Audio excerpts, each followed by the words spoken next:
안녕하세요. 문경실장의 부동산 이야기. 청약통장 사용의 모든 것 두 번째 시간. 오늘은 청약통장 만드는 법에 대해서 설명드리도록 하겠습니다. 청약통장 없으신 분들 오늘 귀 기울여 들으셔야 되겠죠? 지난 시간에 제가 청약통장 종류에 대해서 자세히 설명드렸어요. 자, 그러면 오늘은 청약통장을 어떻게 만들 수 있나 설명드리도록 하겠습니다. 청약통장 만들려면요. 뭐부터 해야 할까요? 맞습니다. 은행에 가셔야겠죠. 자, 그런데 시중 아무 은행이나 가서 청약통장 만들어주세요 하면 다 만들어줄까요? 아니죠. 만들 수 있는 은행은요. 농협, 신한, 우리, 기업, 하나, 국민, 대구, 부산 이렇게 8개의 은행에서만 청약통장을 만들어줍니다. 그러면요. 요새는 인터넷 배킹도 하고 모바일 배킹도 하는 시대잖아요. 인터넷으로 가입이 가능할까요? 네, 가능합니다. 인터넷으로 청약통장을 가입할 수 있는데요. 그 대신 공인인증서가 있으셔야 됩니다. 따라서 공인인증서 있으신 분들은 인터넷으로 통장 가입 시도해 보셔도 좋을 것 같아요. 그러면 은행에 가셔서 청약통장 만들어주세요 하면 만들어주는 통장 이름이 주택청약종합저축이라고 말씀드렸죠. 이 주택청약종합저축은요. 청약저축과 예금과 부금의 기능이 합쳐진 맞는 통장으로서요. 국민주택과 민영주택 모두 청약이 가능합니다. 지난번 시간에 제가 국민주택이 뭔지 설명드렸는데 못 들으신 분들 다시 한번 말씀드릴게요. 국민주택은요. 국가나 지자체, LH나 SH가 건설하는 전용면적 85제곱미터 이하의 주택을 국민주택이라고 하고요. 혹은 국가나 지자체가 직접 건설하지 않더라도 국가나 지자체의 재정 혹은 주택도시기금을 투입해서 건설하는 민간 건설회사에서 건설하는 85제곱미터 이하의 주택도 국민주택이라고 한다고 말씀드렸습니다. 주택청약종합저축은요. 국민주택이든 민영주택이든 모두 청약이 가능하니까 어떤 주택을 청약할까 고민할 필요 없으시겠죠? 또 주택청약종합저축의 또 가장 큰 장점은 연령이나 아니면은 국적에 상관없이 모든 분들이 가입이 가능하다는 겁니다.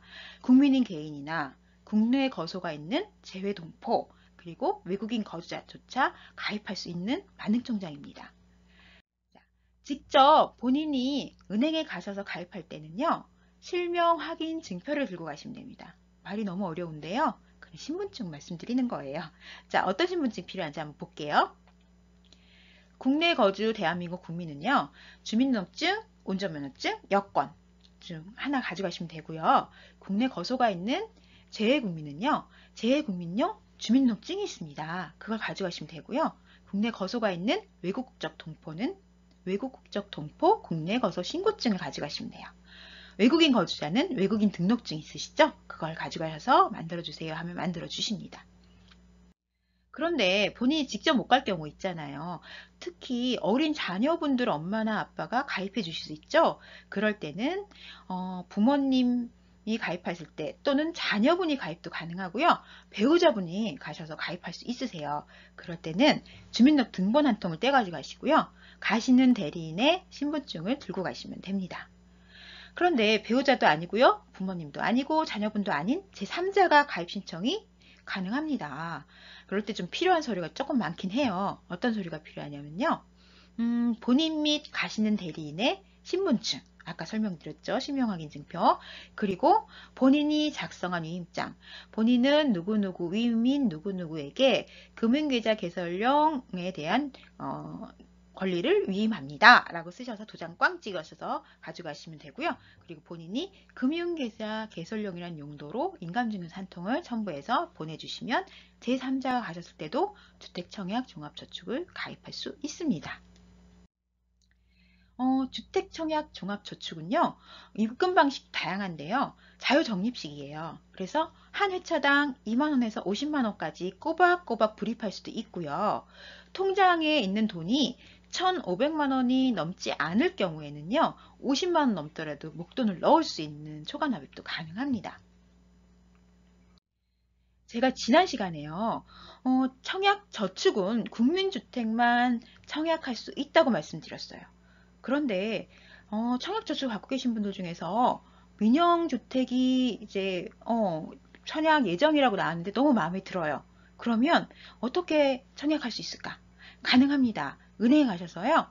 저 민영주택 청약 신청 가능한 통장으로 바꿔주세요 라고 말씀하시면요. 청약 예금으로 바꿔주십니다. 반대로 청약 예금을 갖고 계신 분들 계실 거예요. 청약 예금은 민영주택만 청약 신청할 수 있다라고 제가 지난번 시간에 말씀드렸죠.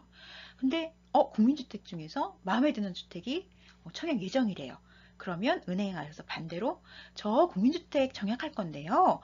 국민주택 가능한 통장으로 바꿔주세요 하면 청약저축으로 바꿔주십니다. 그런데 여기서 포인트. 청약저축을 갖고 계셨던 분이 청약예금으로 한번 갔어요. 그런데 다시 청약저축으로 올 수가 없습니다. 반대로 청약예금을 갖고 계셨던 분들이 청약저축으로 갔다가 다시 청약예금으로 갈 수도 없습니다.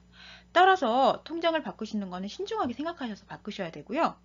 그러면 뭐든지 다 되는 주택청약종합저축을 가입하는 건 어떨까? 가입은 가능한데요. 기존 저축이나 예금이나 부금을 해지하시고 처음부터 가입을 하셔야 돼서 기존의 저축이나 예금을 처음부터 가입했던 기간을 인정받지 못합니다. 그래서 그 점도 주의하시게 생각하시고 통장을 바꾸거나 새로 가입하는 것도 고민해 보셔야 할 듯 합니다. 자, 그러면 주택청약종합저축은요. 국민주택, 민영주택 모두 청약할 수 있다고 말씀드렸죠. 그런데 국민주택을 청약하려고 이 주택청약종합저축을 가입한 분들은요. 납입회차를 연체 없이 꼬박꼬박 납입하는 게 중요해요. 금액하고는 상관없지만 연체가 있으면 불리하십니다. 반대로 민영주택을 청약할 목적으로 주택청약종합저축을 가입하신 분들은요. 납입 회차보다는 예치 금액이 중요합니다. 그 지역마다 그리고 평형마다 예치 금액에 따라서 청약 신청할 수 있는 게 다르거든요.